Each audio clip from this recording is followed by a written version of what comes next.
Hello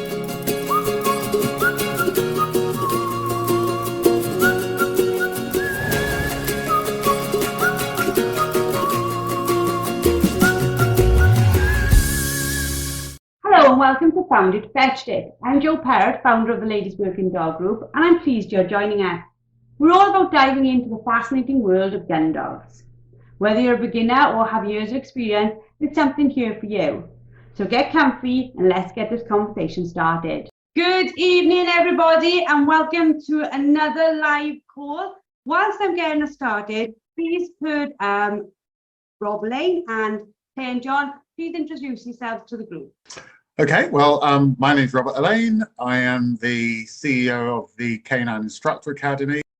I'm John Denyer. I'm one half of Family Dog Services. I'm a dog trainer and behaviourist based down in Kent. And I am the other half of Family Dog Services. I'm Claire Denyer. Hello, hello. Fantastic, thank you. So hopefully we are live now in the Facebook group as planned. Normally we do these calls, these Zooms in a closed area, closed community within our members community. But we felt that this subject was one that we needed to bring to the wider community. So for those of you who don't know me, I'm Jo Parrott. I'm the founder of the Ladies Working Dog Group. Please feel free during this call to pop your thoughts, your ideas into the comments, okay?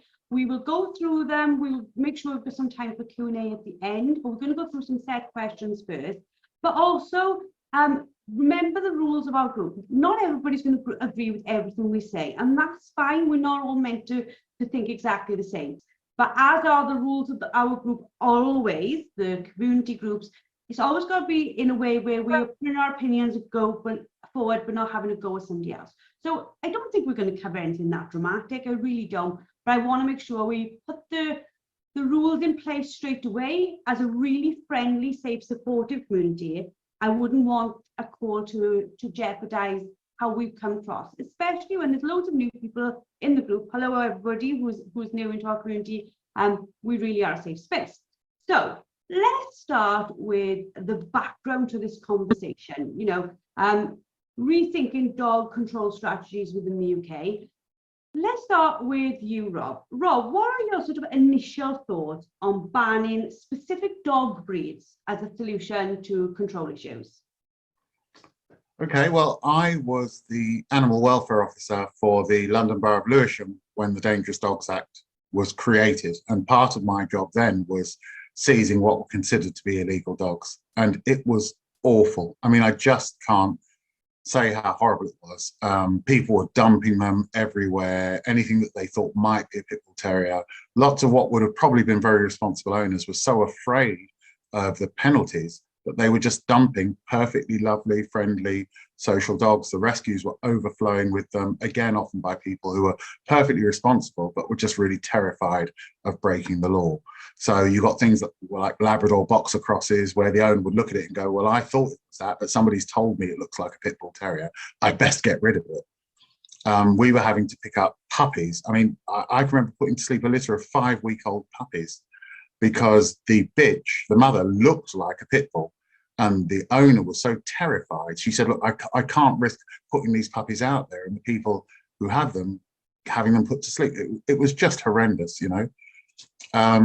But my main reason for disagreeing with this ban is what we've seen 32 years after that ban of pit bull terriers is it's estimated there are more pit bull terriers in the UK than there were before the ban. So what we've seen is it just doesn't work. There's no point in adding another dog to the list of already failed acts. There's just no point. And I suppose something that you just touched upon there that happened all those years ago, where is my dog one of these banned breeds? That's even harder to recognize now, isn't it? Because there is no even kennel club registration of the breed that's being talked about. Well, again, this was one of the problems then, which will be the problem now, is what the law basically says is if your dog looks like, in this case, an XL bully, it is, unless you can prove it isn't. And how many owners will be able to prove their dog isn't? They got it from a breeder who said its parents are XL bullies. I'm selling you this XL bully. But if you've got a dog that just happens to look like one and you got it from rescue or a mate gave it to you, how are you going to prove it isn't? There's no documentation, as you say, because there's no pedigree. So how do I prove that my dog is not a XL bully? There's no DNA testing can be done because the dog's essentially a crossbreed. So what you'll find is people just get rid of the dog because they know they can't prove it isn't one, even though they maybe know it isn't one. They know who the mother was, they know who the father was, but they can't prove it. So what do? And we are already starting to see some of these dogs in present day being dropped off, being left. It's already starting that sort of horrendous move forward on a single breed. Yeah. This is the problem with this type of legislation. First and foremost, it punishes the responsible owner. You know, the responsible ones are the ones most likely to end up getting rid of their dog because they don't want something terrible to happen to them or the dog. The irresponsible ones, the ones this sort of legislation should target, will just carry on regardless. So yeah, that's the tragedy bit. We're already seeing rescues now saying dogs are being brought into them because the owner is either aware that it's an XL bully and is worried about complying, or doesn't know it's an XL bully but can't prove it isn't. And this will just be a repeat of history. Same thing that happened in 1991 will happen again. It's not the solution. We've seen that. I watched some of your news interviews this week that you've been doing on different news channels. And I almost felt that you handled them incredibly well, but the person that was interviewing you, the horror at these breeds attacking, and they were horrendous. I'm sure that horror would have been the same had the dog grabbing hold of them been any other breed. And that was the bit to me that felt really unfair. Like, I know the XL bully is an incredibly strong, powerful dog, but there are other perfectly legal, strong dogs. Absolutely. I mean, years ago, I think we've talked about it. I watched a CCTV video of a German Shepherd kill a man. And at the end of the video, there was no question the man was dead. It took less than a minute. This was a completely untrained dog, just been left in a yard. The guy climbed over for some nefarious reason, and this dog attacked him. And it took less than a minute before he was dead. And I keep hearing all this time, we need to ban these big, powerful breeds. Well, a golden retriever will kill you, you know. If it wants to, you're not going to win against a gold. So do we ban golden retrievers? And there's just this kind of hysteria around these dogs. Well, what are these dogs? You know, we've got breeds like the Bull Mastiff, the English Mastiff. They're lovely, friendly, well-rounded, but they're huge. They're bigger than an XL bully. So do we ban those as well? We can't just start saying we should ban what we don't like the look of. What you should do, in my opinion, is do what we've always done, which is punish the guilty. And the one thing we've seen in virtually all of these attack videos is the owner wasn't present. There's no owner. The dog's got out, been let out. It's the owner who's caused that incident to happen. And rather than punishing the dogs, especially the dogs of people whose dogs have never attacked them, what we should be doing is punishing the people whose dogs do. And that will make those people, the people you need to target, more responsible, not innocent people whose dogs are wonderful. Hey, John, I want to bring you in on this bit because you work with a lot of different breeds, predominantly gun dogs, but a lot of other breeds as well. And you work with dogs in a behavioural capacity. Do you think as a nation we are ignorant to the capability of even like the small breeds, the cockers, the labs, of how aggressive they can be? That's definitely. You know, when you think historically, most breeds, they had a role, they had a function of some description. And at some point in time, most of these dog breeds, they've now gone over to being part of the family. So they tend to be humanized. They're treated as though they're young children, and they're not. People forget that these are opportunistic predators.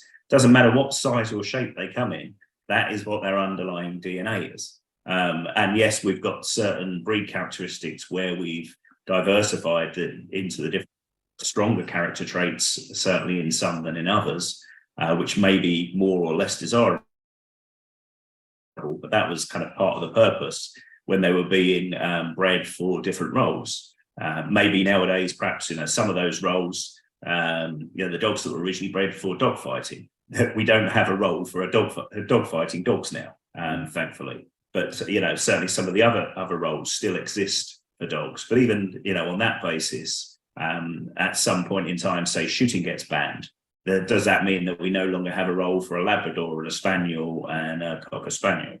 So I think sometimes looking at it, you know, people when they have these animals, they just don't realise what they were originally bred for, what they're going to get from it. They just see a pet. Yeah, it's another cat. It's a baby. It's a playmate for little Johnny. I agree with what John just said, and I think when I think of the amount of dogs that John and I see a week or a month, and to be honest with you, there's just such a massive increase in dogs being out of control, not being trained basic good manners, not having their real innate needs met, and all sorts of training methods happening in the background that are almost creating dogs that have no patience, dogs that are frustrated, dogs that spoiled is the word I'm looking for, I think. Just what we're not seeing is the dogs that we used to see. And, you know, I look at Labradors, I look at Spaniels, I look at everything, Cockapoos, and just the sheer increase in dogs that are jumping up dangerously, dogs that are mouthing and biting dangerously, you know, and people are saying, oh, it's a year old, when will it grow out of it?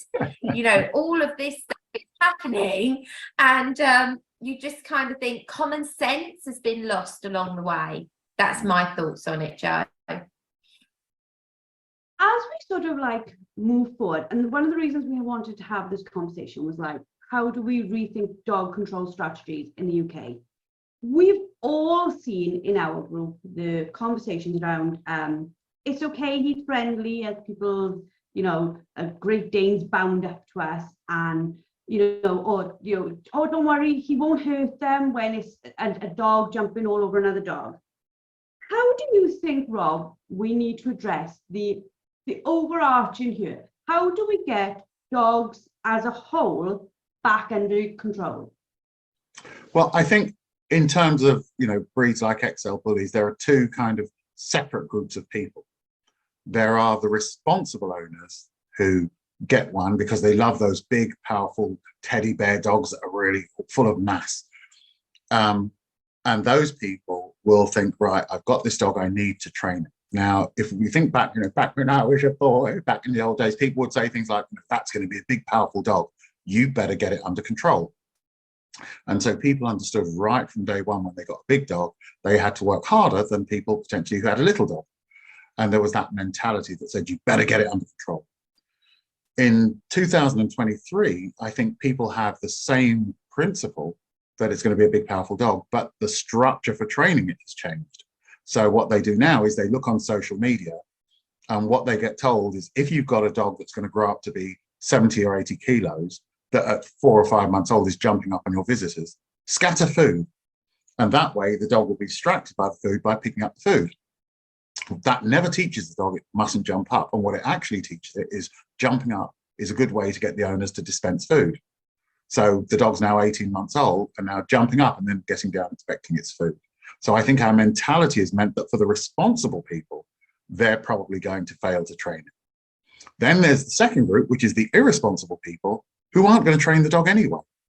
And these are the ones that I think most often end up going out and causing a problem. And those aren't the people who are going to go to dog training classes and sign up to things, because there'll be a contingent of them who actually picked that dog because they wanted it to be aggressive.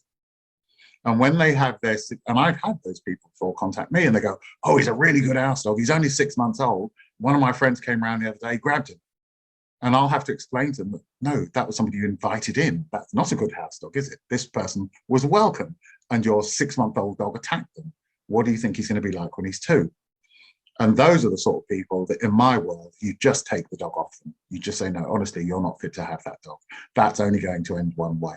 And I could tell you all sorts of stories of people I've come across with dogs like that ended up doing something awful. And those aren't the people you're going to succeed in training, because they think this is a good thing. But those will be the dog that breaks out of garden and attacks the elderly couple next door. And we can't help those people because they won't come to training. They won't be looking on social media or coming to your classes. So I think we can help one group. We probably can't really help the other. My biggest fear with it all is the XL Bully was made, created, designed to be what it is today. Yeah. And it's not going to take very long to create his equal or one that's even better at being aggressive. From the mix of breeds that we've got available, or the irresponsible people have got available, we are only a few years, because that's all it takes for a dog to breed and mature. We're only a few years away from another nasty breed in the wrong hands.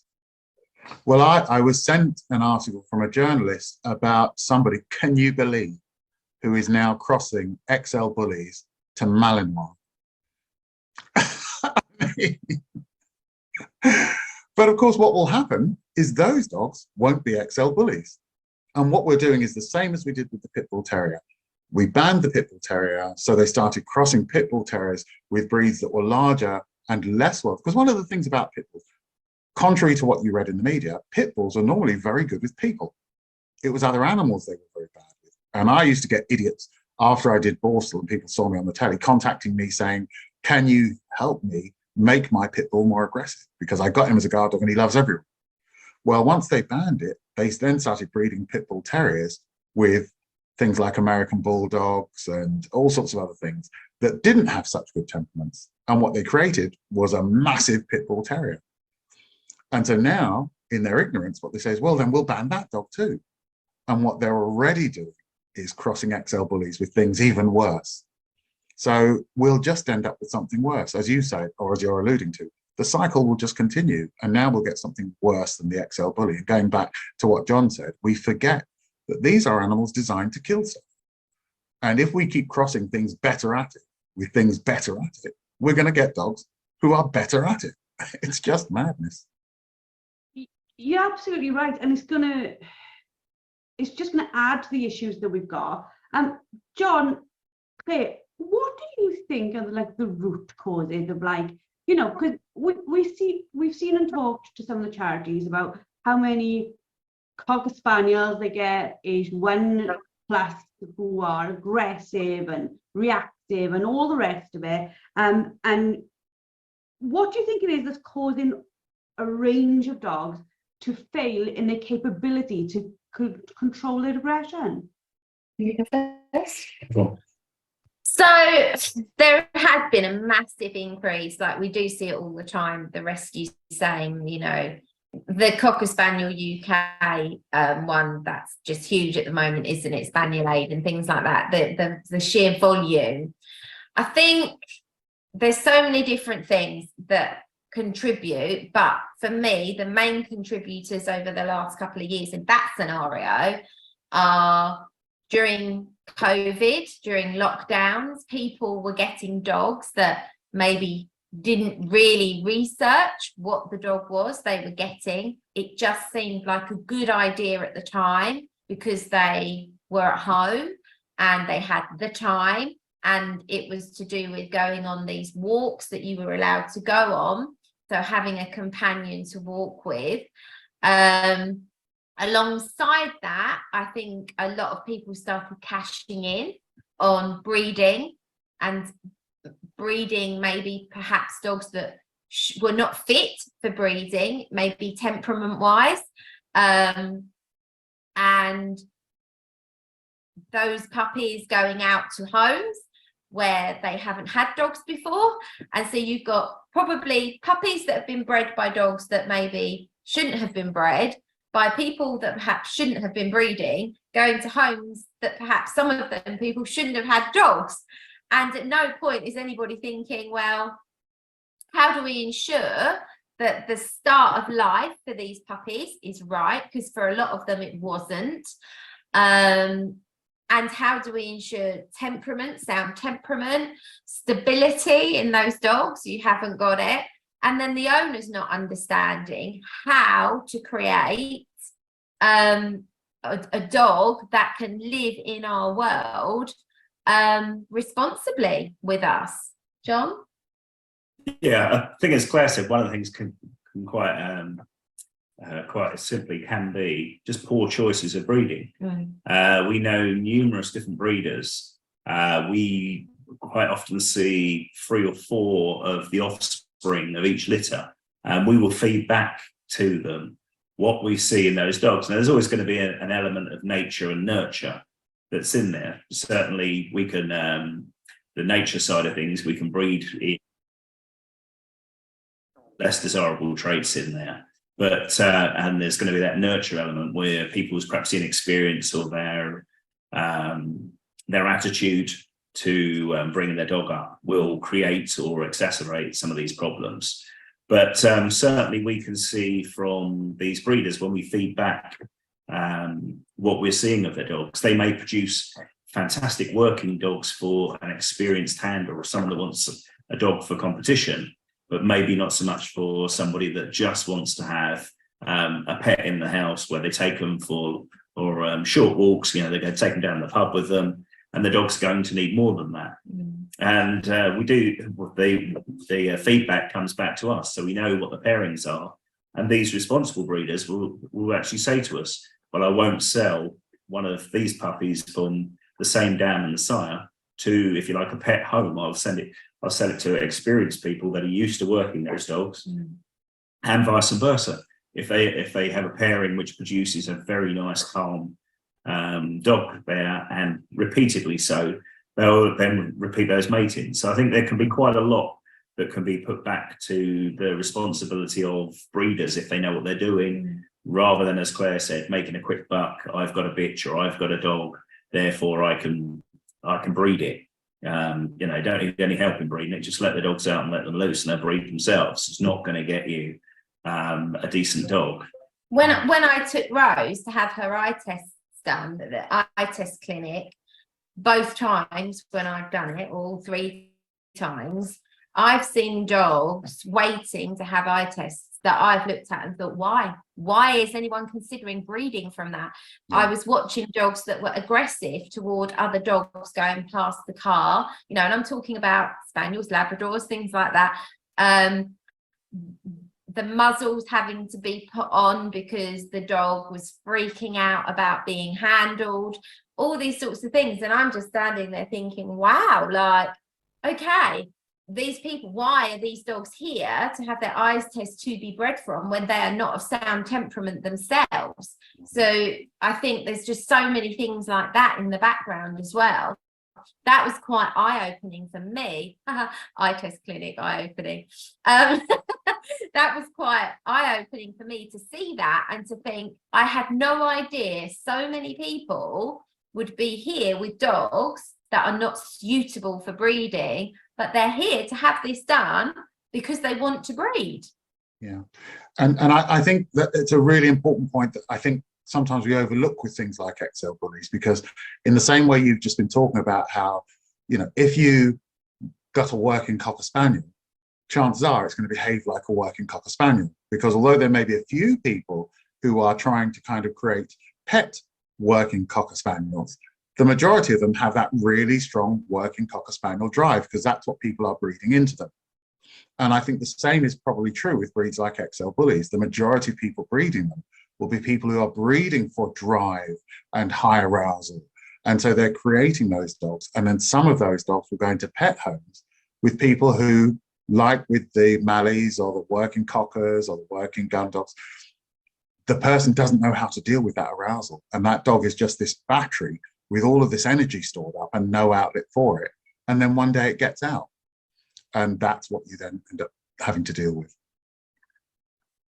I think, Rob, that public perception and the media are almost fueling and shaping our ideas around breed bans, because I can understand absolutely the need to solve the problem. What I can't understand is the knee-jerk reaction to blame the dog. Yeah. Well, I think, and in some of the interviews I've done, the presenters have begun by agreeing with the ban, and by the end having changed their minds, because I think there's this perception that what happens is you ban a breed, and over the next 3 months, they just all kind of vanish into the ether. And that's that problem solved. And so it seems like a really easy solution to say, well, let's just ban them. And I get why people think that that seems like a good idea, but they haven't really thought that through. Firstly, how difficult it is to enforce it. If you create a ban, as we saw with 1991 and the pit bull, who was going to enforce it? Police weren't interested, couldn't afford it. The RSPCA say they're not cruelty cases, we're not going to deal with them. The dog wardens would try, because they were empowered with doing it, but they had no power. So they would come along and say, I think you've got an illegal dog. The owner will tell them where to go. They couldn't do anything about it because they didn't have any actual powers. And so it just kind of went round and round in the circle. And as I say, we now end up with more of them than we had then. Well, now we're even more cash strapped as a nation. So if we say ban them, what you need is something that enforces that ban. And there isn't a process in place. So we say, yes, let's ban them, create this legislation, but in the real world, it doesn't actually make any difference. So we have to come up with better strategies than just saying, yeah, kill them, because in the real world, that's not going to work. One of the arguments that I've seen, we put up a post and people have given their fors and against and many valid points on it. But one of the sort of arguments is the XL bully is big and hard and built to kill, so they should go. But all other dogs, they're not going to do as much damage. Now, that in itself worries me because I'm like, well, how much damage is an okay amount of damage? Yeah. I read a book once about a dog warden who was nearly killed and was partially eaten by a golden retriever. Nobody's going to scream for a ban on golden retrievers, but it was horrific. When you read her story, it was horrific. And so there's this perception that, and we had this back in the 70s with Rottweilers and with Dobermans and then with German Shepherds. There's always been that kind of devil dog, this one that needs dealing with. When in fact, if we actually started, there was I mentioned it in one of the articles I did, there was a baby killed by a Jack Russell, which never even made the news because it was just a Jack Russell. The newspapers weren't interested in that. But you try telling those parents that Jack Russells aren't dangerous or small dogs aren't dangerous, it killed their child. Now, obviously you and I are much less likely to get killed by a Jack Russell than we are by an XL bully. But try telling that to those parents. And those parents, I'm sure, would scream for some sort of control over Jack Russells. And we'd all say it was ridiculous. What we have to do is we have to create better ways of controlling dogs generally, but us as owners to have better control over our dogs. And then punishments for the people who cause their dog to be dangerously out of control. Effective punishments that are also deterrents. If we start trying to ban breeds based on their potential, we'd hardly have any left. I think that if we're going to deal with this as a across the board strategy, what steps, what actionable steps can we take as dog owners today? And for many in this group, our dogs are not an issue at all. And we may be thinking, well, why do we have to do anything? Our dogs are under control. What steps can we take to be part of the solution? Because I think if responsible owners start showing the way, then new owners who want to be responsible have a guiding light. Does that make sense? And I just don't think maybe that's there yet. Yeah. Well, and I always end up coming back to this, and I didn't think I was going to in this talk, but I'm going to, is that it doesn't matter what dog you get. If you go for the wrong training approach, the training is likely to fail you and the dog. So I think we need much better standards of training because that increases immediately the chance of the owner being successful. If you go to the wrong trainer, as we all know, it doesn't matter how hard you work at it, you're not going to succeed. So I hear all these calls about we need to bring in compulsory training. Well, if it's the wrong trainer, they'll still fail and the dog will be potentially more dangerous than it was before. So that's not enough. I think there needs to be a whole raft. We keep hoping there's this one kind of magic bullet that's going to fix this. And I don't think it will. There's a whole raft of things that need to be done. But certainly I think we need to start with better education for owners on how to train whatever dog it is, rather than trying to target particular breeds and suggesting that dog is more dangerous than this dog. As I say, that golden retriever in the wrong hands became deadly. It wasn't anything to do with the breed, it was to do with the individual owner on that dog. So I think we have to start coming up with better education. But I also think what we need to do is have much more severe punishments for those who do breach the law. Remember, we already have Section 3 of the Dangerous Dogs Act. We don't need any more legislation. We already have a piece of law that says it is an offence for any dog, to be dangerously out of control in a public place or a place to which the public have access. So we already have that. So in theory, if I was allowing my XL bully to intimidate people from the other side of the road whilst on a lead, action could be taken against me. The difficulty is nobody wants to pay for it. The police don't want to pay for it because it's really expensive to take somebody to court. And because of the way the judicial system is, the penalties are ridiculous. So they say, I'm going to spend £20,000 getting that guy to court and he's going to get a £50 fine. It's just not cost effective. So we need harsher punishments. In my world, harsher punishments. You know, if your dog attacks somebody and injures them, you're going to prison. That is just a question of how long, but you are going to prison. And how long you go for will depend on the severity of the attack or who it attacked. And I would make these things so unpleasant that it would almost compel people to go and get their dog trained rather than risk that happening, instead of just putting it behind a fence and hoping it never escapes. So I think there's a whole raft of things we need to look at. I'm sure John and Claire have got views on that too, but I think those are two of the key things. We need to have better training that's more effective, and we need harsher punishments for the individual who allows their dog to be out of control. Absolutely. Claire, John, what are your thoughts on this part? Yeah, absolutely. That the punishments are going to be key. If it's something that can be enforced, and as Rob said, proportional to what has actually gone on. So if you've got a Chihuahua that's dangerously out of control, it just happens to run off with its lead tucked out, it's slipped out of its owner's hands, it's run off with the lead running around on the floor, and Granny falls over it. That can be a real problem for Granny. It can do some real damage. But if you look at it, it was an accident. Accidents happen. So yeah, by all means, there should be some form of punishment there, but it should be proportional to that. Equally, yeah, if you have a dog that is liable to bite somebody or has possibility to bite somebody, you want the owner to be so frightened of the fact that could happen and really land them in trouble that they take appropriate steps to mitigate that ever happening. The other problem is obviously, as I said earlier, a lot of these dogs that we've seen in the videos and in the news and in the media, the owners are nowhere in sight. So it's how do you find those owners? And it comes down to that thing about the responsible owners will probably be ones where they've got the dog microchipped, it's registered to their house, and you can find them quite easily.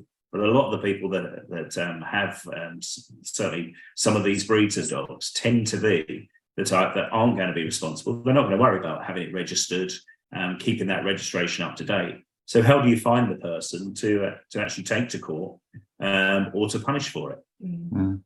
It's really difficult because the amount, and education is the key here. And I agree, there needs to be really severe consequences to the owners for these dogs being out of control, for sure. But the amount of owners, especially first-time owners that we work with, who are completely unaware of the Dangerous Dogs Act, completely unaware about dog law in general. They don't know that the dog should have an ID tag and what should be on that.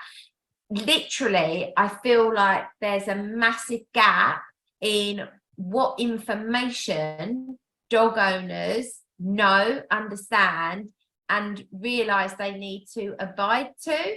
But as Rob said earlier, who is going to enforce this stuff? This is the difficulty, because we will educate our clients. When people come to our foundation class, we educate on the dog law and the Dangerous Dogs Act and all of these other things. And most people are quite unaware of it. But then they say, yeah, but how likely is it? And this is the problem. How likely is it that I would be fined that? Absolutely. That? And so people were very aware that there isn't the structure or the manpower to enforce this sort of thing. So if we can't get them small things right, what chance do we have with the bigger stuff? Yeah. I think hardest part though, like if you think about it, if you've got an XL bully or a large breed with, again, I'm very careful what I say here because I think all dogs should be treated the same. We have a large dog with the capacity to easily kill. Then if you look at the licensing laws we've got for guns, for example, you're responsible for your gun. You have a license for your gun. If you have the larger breeds, you're responsible for your dog. You have a larger dog. Now, I'm not saying it can work exactly the same, but most people within the UK respect our laws around gun licensing.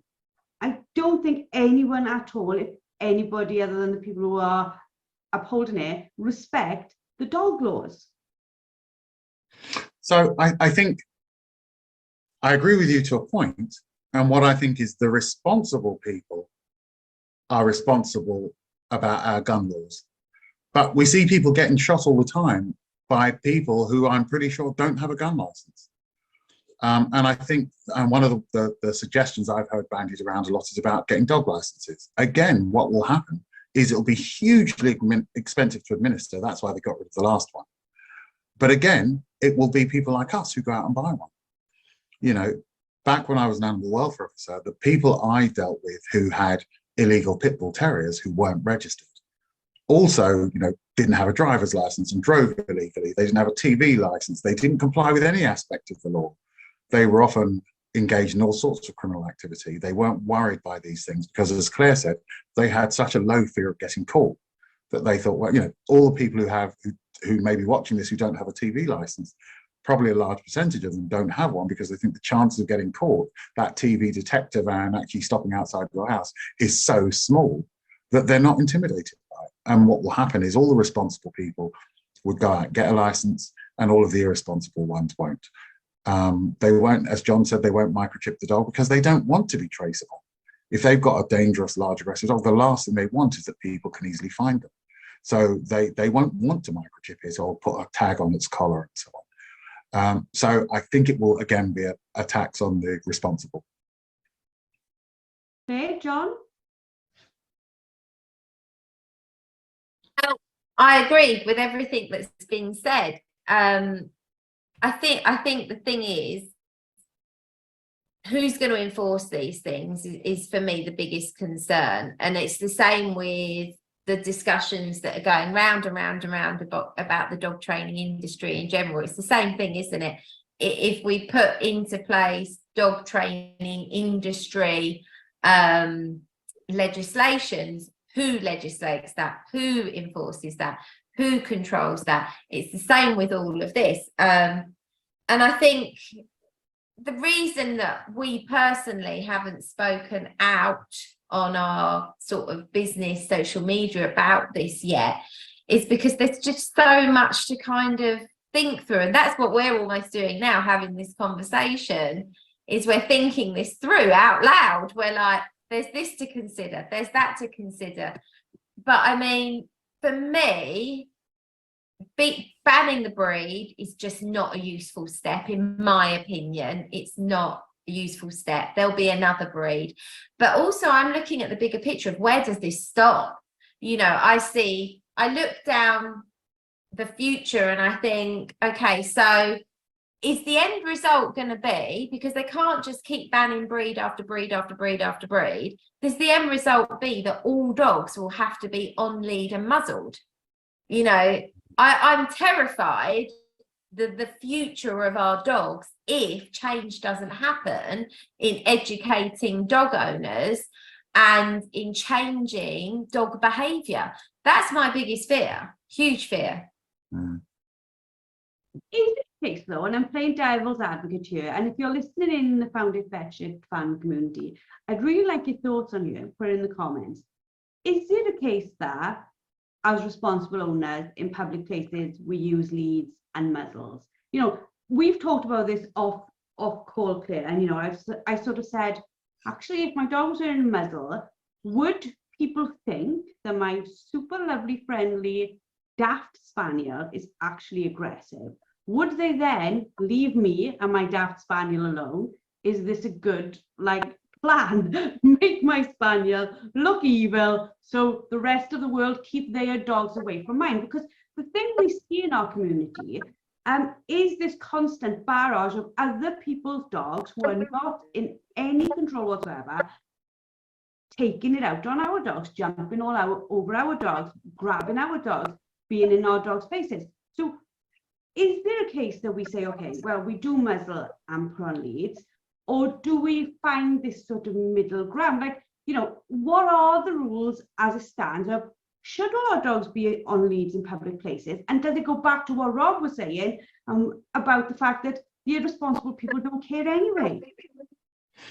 Well, I think one of the problems is there are just too many morons out there. You know, in my world, when I'm king, and I say that in a politically correct way, but there just are, you know, when I'm king, I'm just going to compulsory neuter all morons. But unfortunately, unfortunately, I'm probably never going to be king. But B, what would happen, and I hear this all the time from people who've got a dog with issues that has to wear a muzzle, and it may not be because it's aggressive. It may be because it scavenges or it poo eats and stuff, so they put a muzzle on it. And within 2 minutes of hitting the park, there's some dog jumping all over it. And the owner doesn't keep it away from the muzzled dog because the owner is 300 yards away and can't call the dog back anyway. And I don't think that will change. And I've had so many owners who say things like, when I said to the owner, can you please get your dog? What they say is, well, if your dog's got aggression issues, it shouldn't be in the park. It doesn't make them any more responsible. So I share Claire's concern about the easy option, which is to say, well, let's just make sure all dogs have to be on a lead and muzzle in any public place. I was really concerned that that might have been where the government would go with this. Well, because that way, as soon as your dog isn't wearing a lead and muzzle, you're already breaking the law. So I'm, in a way, I'm less unhappy about them going down the road they have gone than that one, which would penalise us all. But I think that putting a muzzle on won't make your dog any less likely to be stormed on by some other dog in the park. It may deter some people from coming up and interacting with your dog, because some people may assume that if the dog's wearing a muzzle, it's dangerous. But I think, as you kind of alluded to, if you put a muzzle on a dog, people automatically assume that that dog is dangerous, when in fact you've just put the muzzle on because it's scavenging. You fix the scavenging, you take the muzzle off, and now everyone's going, oh my God, look, she's got that dog out without a muzzle on, and we know it's aggressive because she used to muzzle it. So there'll be a perception that puts a lot of people off of putting a muzzle on their dog. In the same way, lots of people don't like using head collars because they're worried that people will think it's a muzzle, even though it isn't. I think people would be even more reluctant to muzzle dogs that didn't need muzzles. Claire, John? Yeah, I occasionally I will suggest to someone to perhaps muzzle their dog while they're working on some sort of behaviour change, and depending on the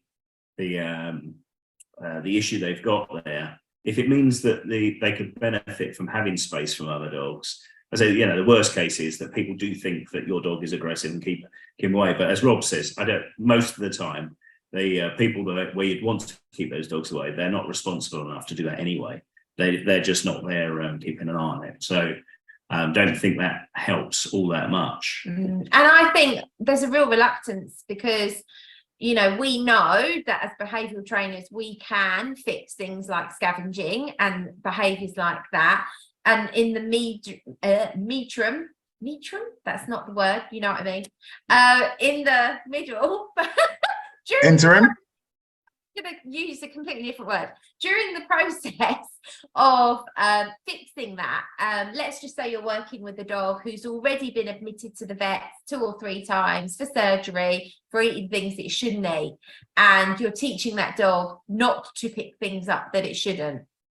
I might recommend to a client that they have a muzzle on the dog for safety whilst we're doing this training, so that no more incidents happen and the dog doesn't end up back in the vets whilst we're doing this training. And some people are really, really reluctant to do that because of fear of what people will think of their dog being on a muzzle. So there is this massive whole thing around the muzzle that you guys have already spoke about, and I'm just trying to look at it from a slightly different perspective, that you know, like some people that they just wouldn't want to do that,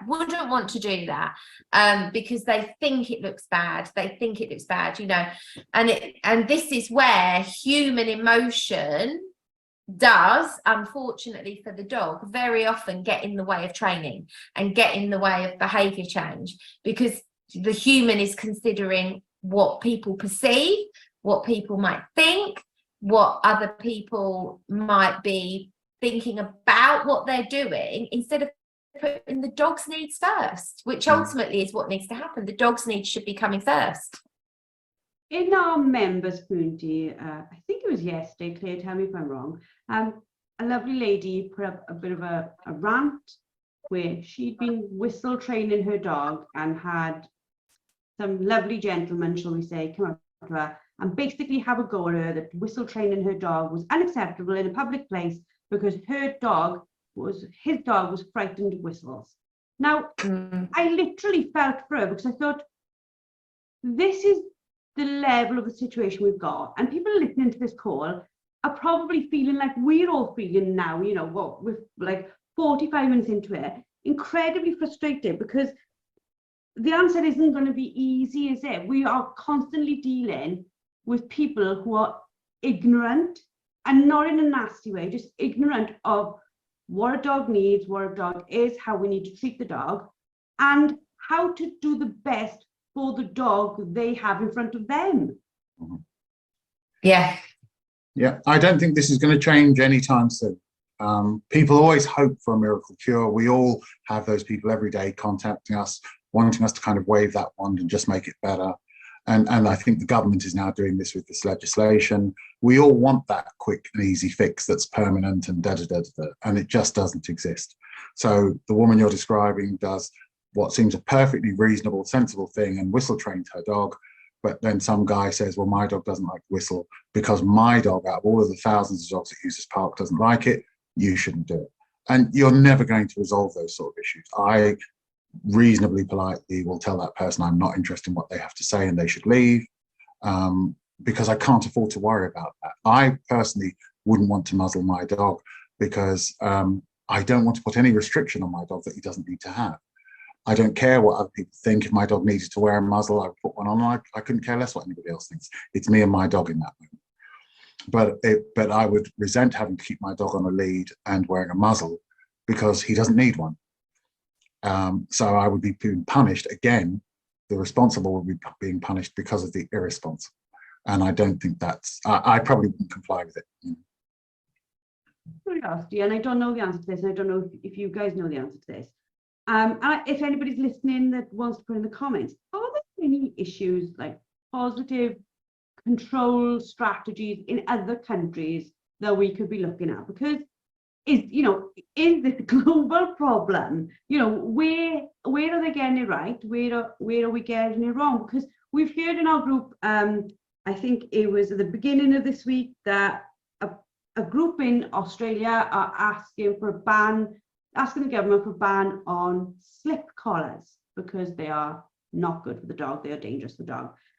That seems so skewed to us when we all use them very, very safely every single day. Where can we look to for a common sense? I don't know that there is such a thing. And most of the legislation that we see isn't really very logical. There are certain countries, for example, where they've banned certain breeds already. There are other countries where you have to get licenses to own certain breeds.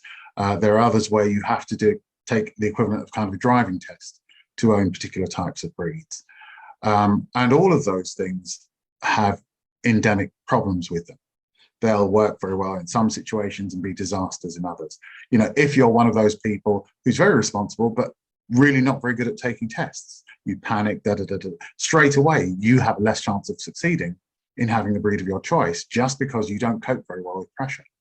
But you might be a fantastic dog owner, but you're not going to get that dog now because you can't cope with the pressure of a test. So I think all of these things have endemic problems in them. And I just think we're making it more complicated than it needs to be. We already have legislation that says we can punish you if you're not responsible with your dog. And I don't know why we have to make it any more complicated than that. The problem is always with enforcing it, as we've said numerous times, and the cost of doing so. There was that, I can't remember which one of the children it was, but I remember reading one of the children who was recently killed. The owner was ordered to pay the parents £860 in compensation. £860. Now, obviously, there's no amount of money that's going to compensate for the loss of your child. But I, as a parent, would rather receive nothing than receive £860. It's an insult that a judge felt that that was what this person should pay. But if the judge had said that they had to pay, you know, £25,000, the first thing they'll probably say is, well, I haven't got it, I'm on benefits and I've got this. So they'll be told they have to pay £20 a month, you know. Well, next week they're going to have another dog. So I don't think that even if we look to other countries, there's a right answer. There's people trying to do something, but I haven't come across any of them that are more effective than the law we already have. The problem isn't the legislation, it's the administration. I agree. And one of the things that you just said there, Joe, was yes, in this other country where they've already banned some tools and now they're talking about banning the slip lead. This is what I was saying earlier about it's a slippery slope, isn't it? Where does this stop? You know, where does this, they ban this, so then they're going to ban this, so then they're going to ban this. And the same with the breed, the same with banning breeds, where does that stop? But the way that I see it as well is, though, this is not solving the problem. We can't we can't blame the breed, just like we can't blame the tool. There are lots of tools I don't use, but that doesn't mean I'm saying ban them, because I'm a massive believer in it's about education, training, and personal choice. And the forefront of everything should always be the well-being of the dog, regardless whether we're talking about the breeds that are allowed and not allowed. Also, in training, the welfare of the dog should always be at the forefront of any decision. So all of this banning breeds, banning tools, is not getting to the root cause of the problem. The root cause of the problem is education and training for people and dogs. That's my take on it. and what we're seeing is we keep banning the things that, at least in theory, give better control. And what are you then left with? You know, I remember when, and I think I'm getting these figures right, 3 years after they banned the e-collar in Wales, they'd seen a 30% increase in predation. And so the reality of banning this tool that was supposed to protect dogs now meant loads more livestock got killed. That wasn't the solution. What we should have done is, if somebody used one inappropriately, punish them for that. But by removing slip leads, you know, if you think, for example, I know back when I was an animal welfare officer, frequently if you were trying to catch a dog that was loose, it didn't have a collar you could clip on it. And if you tried to put a collar on it so you could then attach a lead, the dog would bite you. So what we frequently used was a slip lead. Get something around the dog's neck so it can't escape. And of course, the slip lead would tighten if the dog tried to wriggle out of it, so it meant it was safer. Now, what do you do in situations like that when you don't have slip leads anymore? How do you catch that dog? And so now the dog runs out and causes a road accident because you had to try and get a collar over it and failed to do so. That we keep blaming the tool when we should be blaming the user. And the same is true with dogs, slip leads, e-collars, all of these things. We should be punishing the user, the person who is at the other end, not the animal itself or the tool. As somebody who lives in Wales, I hear people say, oh, well, it's banned in Wales and it's, you know, it's worked or it's not worked or whatever. The reality of it being, people who use it in an abusive manner still use it in Wales. They don't care. It goes back to the same thing. Those who do care, even the slightest, but still feel their dog needs it, cross the border to Hereford and use it. So, okay, if we ban it in England, we go to Scotland, we go to Ireland, where does it stop? But like you've all just said, it's the intent of the person. You know, I am always baffled a little bit, like the e-collar argument. I see the conversation about harsh use of e-collars, and I stand firmly behind it. But then I look and I think, why are you all not up in argument about the electric fences around sheep and cows and horses that are giving them a wallop every time they're leaving against the fence? It just seems to be this humanization of dogs, where we are like, dogs can't take all this stuff, but then somewhere in there we're forgetting that, hold on, the animal we're giving the most support to, for want of a better word, is the only one of these that's a predator. It doesn't seem to make a lot of sense, does it? The one that we give the most freedom to is the only one that's likely to kill us. Do you think they're going forward, like, and we wanted to have this in what is predominantly a gun dog group, but also we have other working breeds, herding breeds that are known to nip. We have, you know, people with guarding breeds who do a job for them. They are their families'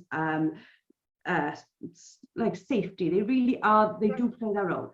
What can we do as a community to encourage education around dog training, about how is best to go forward? Because we can't go out there and argue, because arguments never get anybody anywhere, as far as I've seen. People will just stick the heels deeper into the ground and hold their position. How can we have open, honest conversations where people learn? Well, I mean, we're doing it now. And as you know, I'm a huge supporter of the Ladies Working Dog Group. And one of the reasons is because although you specialize in gun dogs, here you are hosting a talk about XL bullies and the ban on XL bullies. And those of you who aren't familiar with the Ladies Working Dog Group, it's such a good organization to join, because you'll talk about so much beyond what you think you're going to talk about. They cover so much stuff.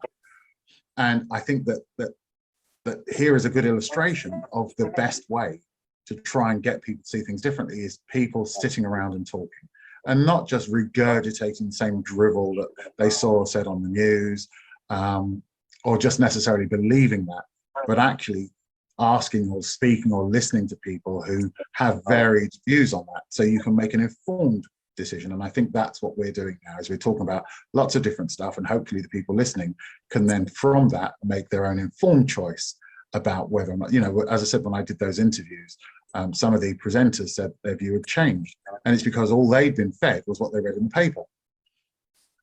So you have to have people having more kind of sensible, unbiased, educated discussion that other people can access. So I thank you very much for doing this, because I haven't seen other people doing it, and it really needs to happen. Yeah, I would agree with that. I think sometimes the difficulty with it is that there are 1,000,001 keyboard morons out there who will have that kind Second mention of the word moron, I love it. Yeah, and they can make people's lives hell just for, if you like, a discussion point. It's not even a very strong opinion or somebody stating something as fact. So I can see why sometimes that's quite difficult. But yeah, I agree. It is about having that open discussion there with people that are actually knowledgeable in those areas, not people who think they are, or they'll spout some pseudoscience or some ideology that they believe in. Claire, anything to add to that? I just one of the things that was just hitting me in the head literally there was like, think of the practical use of a slip lead to a gun dog person, somebody that, you know, it's dangerous to have a collar on the dog when they're working, but we might need to keep that dog under control very quickly. So I feel that a lot of the people that are putting these bans in places, so the XL bully ban, the tool ban, now talking about slip lead ban, these are people that don't understand the use of these things, and they don't have the background and understanding. It's knee-jerk reactions. And I think all we can keep doing, as Rob just said, and John just said, and you just said, Joe, all we can keep doing is keeping these conversations going and talking about it in a non-judgmental, in a non-pushy, non-aggressive way, so that everybody else can come to their own conclusions, not because they're being bullied, not because somebody's telling them they're a bad person, not because somebody's telling them you can't do this or you're outed for that. I think all we can do is just keep these communication channels open and do more of it, having really open conversations about, you know, what dog ownership and dog training should look like.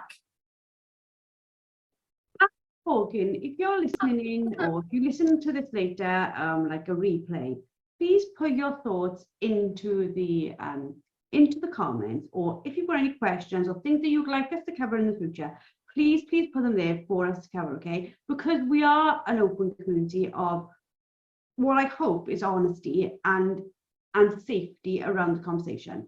One of the saddest things that has happened over the last couple of weeks is people coming to me and saying, we want to support you on your thoughts on this, this, or this. However, we are too scared to for the kickback. Yeah. I hope that everybody listening to this, even if you don't agree with everything we've said or somebody else has said, or you do agree with us, that you can always put that forward in a respectful manner, because having these conversations can only happen in a place of safety, so that we all learn the reason. And I take on board everything you say, Rob, and I really appreciate you saying what you think of the LWDG, because that means a lot to me, and I know we will to the whole community.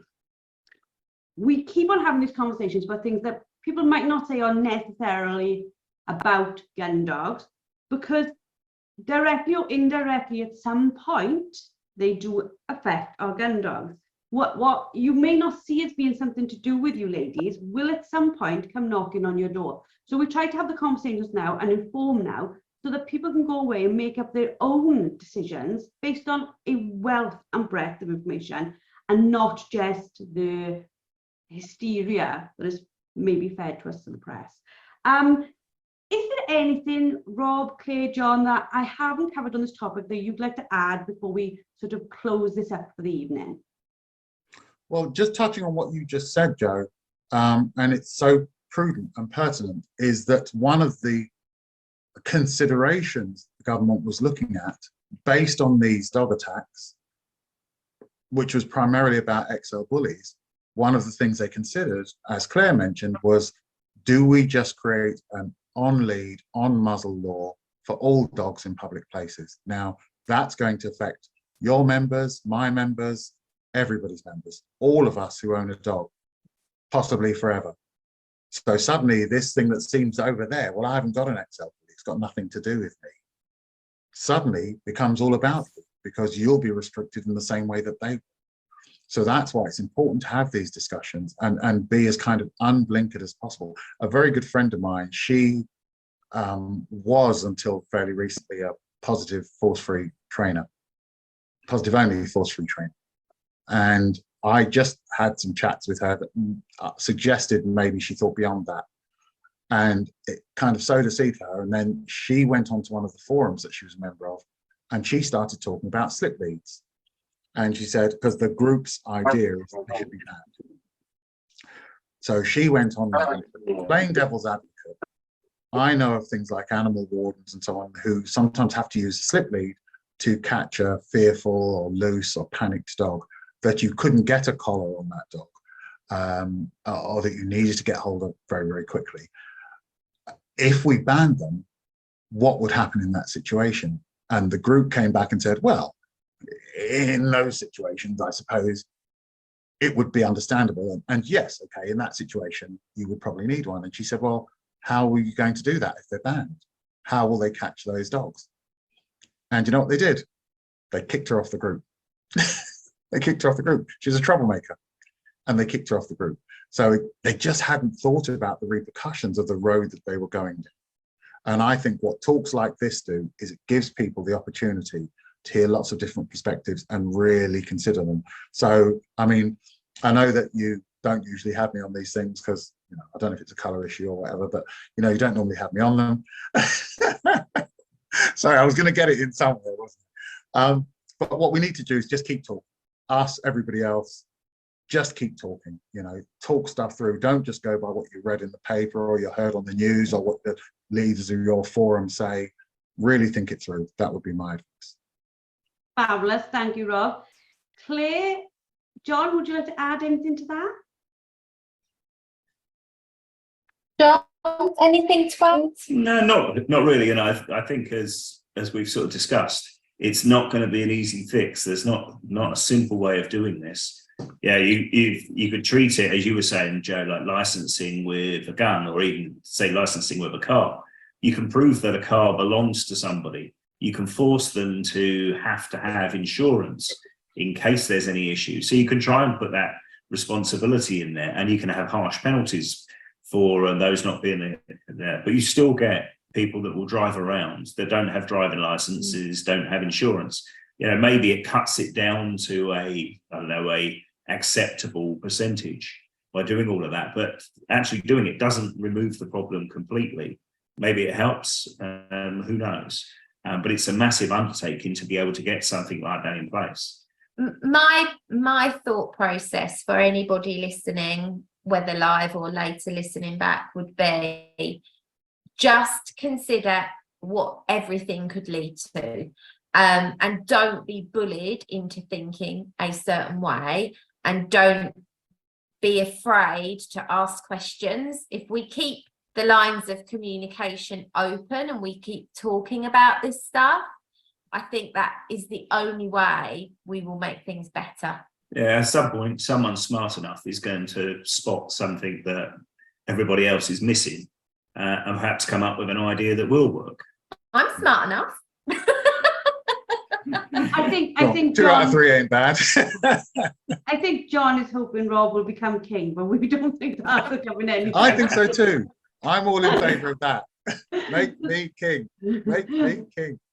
Thank you both. Thank you all for your time tonight. It really is appreciated. I hope the Founded Fetcher community have enjoyed having a live conversation going on. It's not something that you normally get to be part of, and we really do want your feedback. Okay, it's a big group. There's 8.2 thousand of you in there, and sometimes it's very hard in a big space like that to put your hand up or to say anything. If you want to chat to us, you can send direct messages to me, to Rob. Rob's on Facebook, to John, to Claire, and we'll have open and honest conversations. None of us are keyboard warriors. We will give you our view and you can give us yours, and it will be a very pleasant conversation. I promise you that.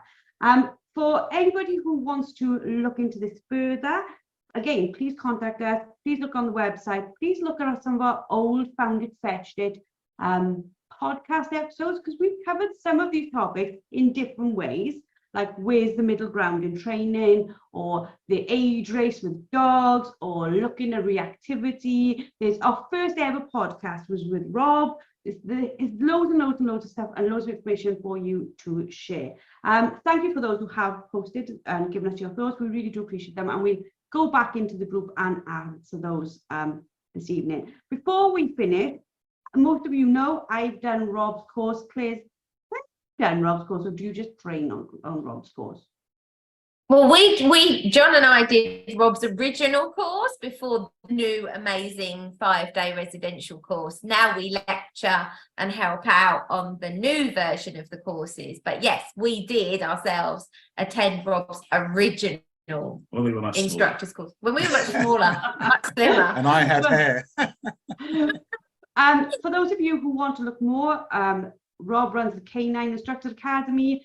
CIA, when Claire told me that, I thought she'd gone mad. It was early in the morning. She sent me a text saying, I've been talking to the CIA. I thought, what have we done? And funnily enough, my daughter said to me the other day, is Sam really in the CIA? She'd met Samantha Thornycroft Taylor, and I went, what?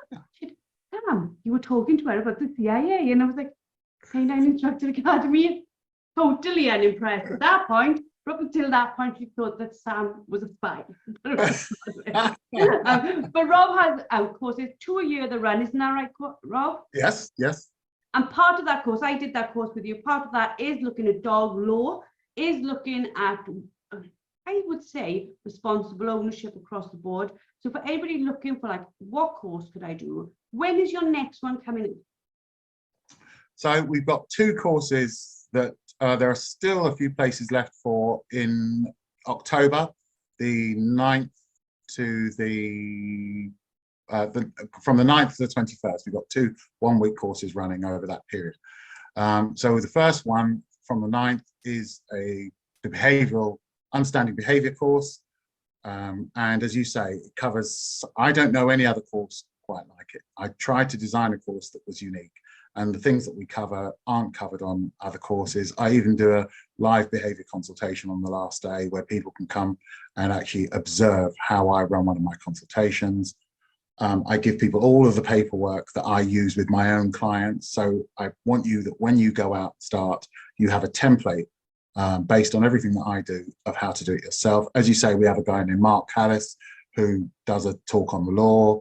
He's fantastic. He's always one of the most popular ones. The Denyers come and do 2 talks on setting up your business and on social media. So I'm really lucky to have them. I also have a practical course, which I'm doing the first one of the following week.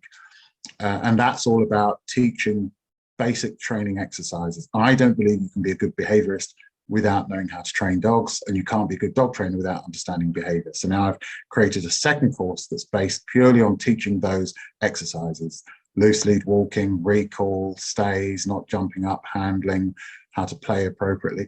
These are the exercises that most owners, regardless of what issues they've got, they'll also have behavioral training problems too. So I thought I needed a course that covered all of those. So we've got those 2 in October. There's still a few places left for those, but I think I don't know a better course. I tried to create the course that I would have wanted to go to, and I think I'm as close to that now with these as I could be. People get a diploma at the end of it that says they now have their certificate that says, I've got this piece of paper that says I've done this course.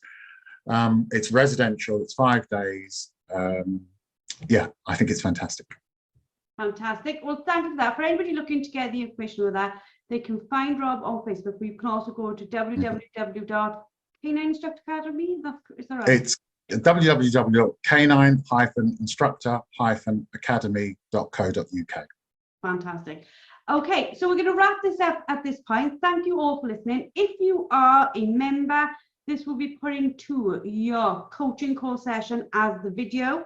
If you are not a member, this will be added not tomorrow, but next week's podcast. This will go up as next week's podcast in Found It Fetched It, so you can listen back to it. I will have to do some editing and try to take out some of the uses of the word moron. But apart from that, we should all be fine. So thank you all. I'm going to end the call now, and we hope to speak to you all very soon. Good night, all, and thank you very much. Good night. Thank you very much, everyone. Bye.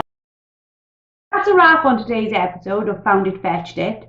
Thanks for listening. If you found our conversation valuable, please could you do us a favour and subscribe and leave a review so other people just like me and you can find the podcast. For the ladies out there who are passionate about gun dog training and want more tips, live sessions and a community that gets it, you're welcome to join our membership. Just visit www.thelwdg.com to learn more. Until next time, keep working with your gun dog and take care.